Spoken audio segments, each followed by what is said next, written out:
location will be revealed. ஓஹோ இது கொஞ்சம் பெருசா இருக்கான் ப்ரோ, கொஞ்சம் சின்னது பண்ணுங்க. ஹண்டர் கம்மிங்கடா. மாட்டீங்க. நீங்க ஃபுல் பாதி உடம்பு உள்ள தள்ளக்கூடாது. இல்ல அப்படி கிடையாது. கண்டுபிடிச்சு அடிக்கணும். ஏய் 4 ஹண்டர்டா விச்சுவா. நானா இல்லடா. விச்சுவோ ராக்கி தான் டேய் பேரே காட்டுடா போயல. யாரடா அவன் டேய்? விஷயம் இருக்குது. டிபிஜி ஹண்டர். ஏய் காட்டு போயல கண்டுபிடிச்சான்டா. டேய் கிளவா. விக்கெட் பண்ண முடியல. ஓ நீ டேய் செத்துட்டா அவனுக்கு வந்து இதாயிரும். நீயே மாறிடு டேய், அதான்டா கேம். ஆமாடா அதான் அந்த லாஸ்ட் பிளேயரை தான் நம்ம அடிக்கணும். நான் வந்து டேய் இங்க வாங்கடா ஏனா டேய் நான் இப்ப என்ன சுட்டல இந்த ரூம்ல தான் ஜூஸ் பேசனா எக்கோ அடிச்சிச்சு. ஆமா ஆமா பாத்தியா போட்டு விடுறான் நாயா, இதெல்லாம் ஒரு பொளப்பா சொல்லுப்பா. ஏய் நான் அண்டர் இப்ப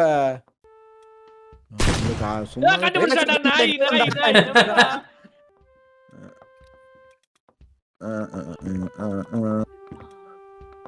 பப்பான் டேய் சரியான இடம்டா இவன். விசில் அடிக்கலாம் கண்டே பிடிக்க முடியாது. மரக்கட்டை மேல இது இருக்கும்ல, மேல அட்டாளி மேல படுத்துட்டு இருக்கான்டா, கீழ இருந்து பார்த்தா தெரியாது.